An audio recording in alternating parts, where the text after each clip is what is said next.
ఏం పని చేస్తావు మామూలుగా? వ్యవసాయం చేస్తా. వ్యవసాయం చేస్తారు. ఎన్ని ఎకరాలు ఉన్నాయి? 2 ఎకరాలు ఉంటుంది. 2 ఎకరాలు ఉంటాయి. ఏం పండిస్తున్నావు మరి ఇప్పుడు? ఇప్పుడు సన్నపరి పెట్టిన వడ్లు. ఆ, అప్పుడు దొడ్డడ్లు పెట్టినా కొనటానికి తిప్పలు బాగా పెట్టిండ్రు. ఎన్ని రోజులు అప్పుడు? ఇప్పుడు ఇదే ఇంకా నెలలో ఈ నెలల్లో ఆ, ఈ నెలలనే అయితే ఇక ముందుగాల 32 అన్నారు. 32 అన్న తర్వాత 40 జోకిండ్రు. 40 జోకినాక ఆమాలకు 2 రూపాయలు అన్నారు. 2 రూపాయలు అన్న వాళ్ళు 3 రూపాయలు అయింది. 3 రూపాయలు అయినాక 4 రూపాయలు అయింది. ఇక 132 బస్తాలు అయితే అందుకెళ్ళి 29 బస్తాలు అన్నాడు. మళ్ళీ 29 అన్నాక మళ్ళా 4 బస్తాలు కాడ చేసాడు. ఇంకా ఏముంది మేము చేసేది సరి భాగానికి చేసుకున్నట్టుంది. వ్యవసాయం ఏం లేదు, ఏం లాభం లేదు. క్వింటాకు 3 కిలోలు 4 కిలోలు కటింగ్ అయింది. అయింది. అప్పుడు మీరు అధికారులకు కానీ మీ ఎమ్మెల్యే కానీ చెప్పలేదా? ఎమ్మెల్యే చెప్పిండు. ఎమ్మెల్యే అది శంకర్ అది సత్యం వచ్చిండు చెప్పిండు. చెప్పితే వీళ్ళు వినలేరు. ఆ అట్లు కూడా కొనడానికి కూడా లారీలు పంపించలేరు. వర్షాలు పడ్డాయి, కొన్ని మొలకలు వచ్చినాయి. ఇంకా ఇప్పుడు వర్షాలు తగ్గుట్లా అనిపోయినాయి. ఎట్లా ఉంది మీ ఎమ్మెల్యే ఇక్కడ పనితీరు ఎట్లా ఉంది? ఆయన మీ ఊరికి ఏమైనా అభివృద్ధి చేసిండా? 2.5 సంవత్సరాలు అయింది గెలిచి. ఏం అభివృద్ధి చేయలేడు మాకు. ఈ ఎమ్మెల్యే వచ్చి 2.5 సంవత్సరాల నుంచి మాకు ఏం అభివృద్ధి చేయలేడు. ఏం చేయలేడు మాకు. ఇక రోడ్డు అంటే ఇదే రోడ్డు, ఇదే బతుకులు, ఏం లేదు.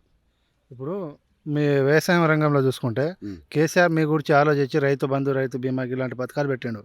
రేవంత్ రెడ్డి ఏమైనా పథకాలు పెట్టిండా కొత్త? మాకు ఏం పథకాలు పెట్టలే. ఆయనే ముసలోళ్ళకు 2,000 వేస్తా అంటే ఈయన 4,000 వేస్తా అన్నాడు. ఏది వేసిండా? వేయలేడు. అవి 2,000. ఏం కొత్త పథకాలు ఏం పెట్టిండు? ఏం పథకాలు పెట్టలేడు. రైతుల కోసం బోనస్ ఇస్తున్నా అని చెప్పాడు. ఏ బోనస్ ఇవ్వలేడు మాకు. బోనస్ ఇస్తున్నాడు. సన్నట్లు ఇప్పుడు పండుగ ఇస్తాడు కావచ్చు. ఇప్పుడు ఏడిస్తాడు బోనస్? ఏడిచ్చిండు? ఇవ్వలేడు.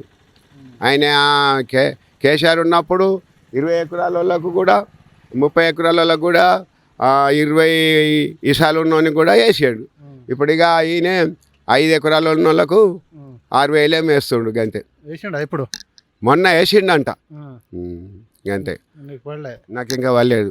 గతంలో పరిపాలన చూసుకుంటే ఎట్లా ఉన్నది, ఇప్పుడు పరిపాలన చూసుకుంటే? గతంలో చూసుకున్నదే బాగా అనిపిస్తుంది నాకు. ఇంకా ఎవరి ఆలోచన ఏమో కానీ నా ఆలోచన అయితే గతంలోనే బాగుంది. గతంలో మంచిగా ఉంది. ఎందుకు ఈ ప్రభుత్వానికి ఏమైంది?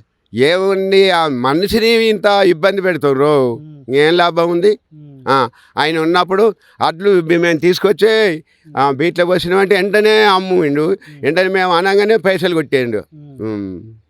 ఈసారి ఘోరంగా పంట పండింది.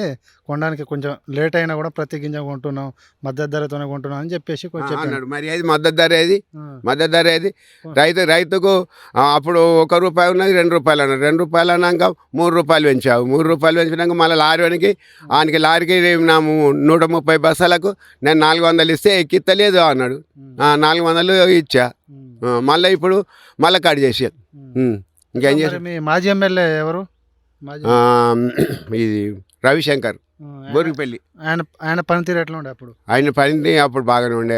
చుట్టుపక్కల పనులు చేశాడు. ఇప్పుడు ఉన్న ఎమ్మెల్యే చేస్తలేడా? ఏం చేసిండు? ఏం చేయలేడు. మాకైతే మా ఊరు లోపల అయితే మాకు ఏం చేయలేదు. మీ ఊర్లో ఇంద్రమ్మ ఇల్లు, సన్న బియ్యము, ఫ్రీ కరెంటు, 500కి గ్యాస్ వస్తున్నాయి. అవి ఎవరికో ఈ ఇంద్రమ్మ ఇల్లు వచ్చినాయి అంట. ఊరుకు 4, 8, 6 వచ్చినాయి అంతే. ఇప్పుడు గత పరిపాలన చూసారు మీరు, ఇప్పుడు ఈ పరిపాలన చూసినాయి. ఏం తేడా ఉన్నది వీళ్ళిద్దరిలో? ఏం తేడా ఉన్నప్పుడు ఆ ముసలాయి ఉన్నప్పుడే అన్నిటికీ మంచిగా ఉండే. ఇప్పుడు ఏందో అని అంటే ఎవరో ఉన్నోడు లేనోడు ఆయన ఎండుతుడు.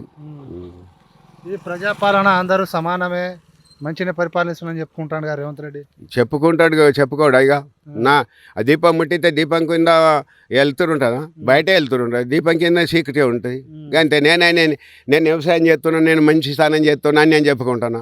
అది పంట దిగుబడి రాని నేను ఇంకా నీకు చెప్పేం లాభం ఉంటుంది? ఎవరైనా అంతే. ఎవరు చెప్పుకునేది వాళ్ళు చెప్పుకుంటారు. ఇంకో 5 సంవత్సరాలు ఉంటాడా రేవంత్ రెడ్డి? ఎక్కడ 5 సంవత్సరాలు ఉంటాడు? ఇక ఇప్పుడు 2.5 అయిపోయాయి. ఇంకా 2.5 అయితే అయిపోతుంది. ఇంకేమున్నది?